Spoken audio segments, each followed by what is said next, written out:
the chair now recognizes Representative King-Hinds from the Northern Mariana Islands. Ma'am? Thank you, Mr. Chairman. It only took me 2 days to get here this time, but I'm here. I don't know how you do it, but God bless you for being here. We appreciate it. Thank you to all the witnesses for joining us this morning. So I find it very disconcerting that only 52% of service members attended TAP on time, right? And so how do we improve this? Should this be a mandatory program, or where that it's compulsory for every service member? Is that the case now, or is that not the case? It's an open-ended question to whoever wants to answer. Thank you for that question. Yes, TAP is mandatory. And so why are the statistics the way they are? Quite honestly, I believe because we weren't keeping an eye on them close enough, but we are now. We look at them at our level with the Transition Executive Committee, but also too, the department IG teams are looking at the numbers to make sure that they're staying on track. Okay. I see that there are different agencies here who collaborate, right? Are there gaps or legislative fixes that Congress can help with to ensure that Department of Labor, Veterans Affairs, and whichever other agency works together to be able to streamline the process of helping the veterans and ensuring that they're getting the assistance that they need? I can jump in and just say that from the Department of Labor standpoint, we believe we've got what we need with the committee that we have in place.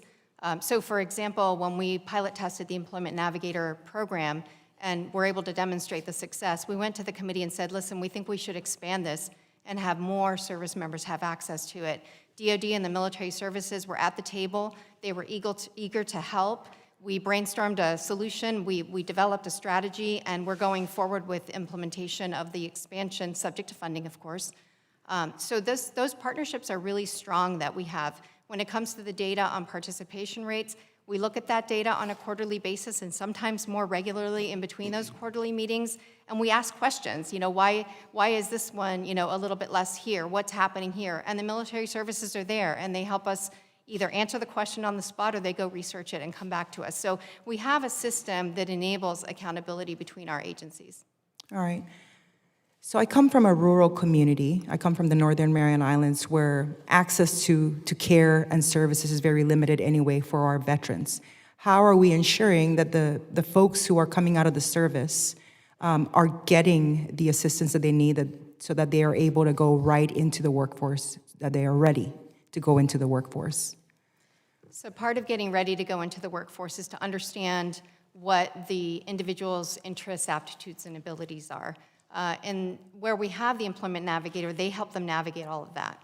Where we don't have it, there's still the course, right? So if they do the one-day course, it's a lot, and sometimes we hear it's like drinking from a fire hose, which is why we offer the 2 elective courses. And taking the first course at TAP helps the service member understand what they might want to do in their elective courses, right? So if they really know that they just want to get into a job, they feel like they have the skills already, maybe they completed some college while in the military, they might go to the employment workshop to learn more about how to do the resume, interviewing skills, networking, all those kinds of things. But if they don't have the training, maybe they want to learn more hands-on, maybe they want to do an apprenticeship, they can do the career credentialing workshop.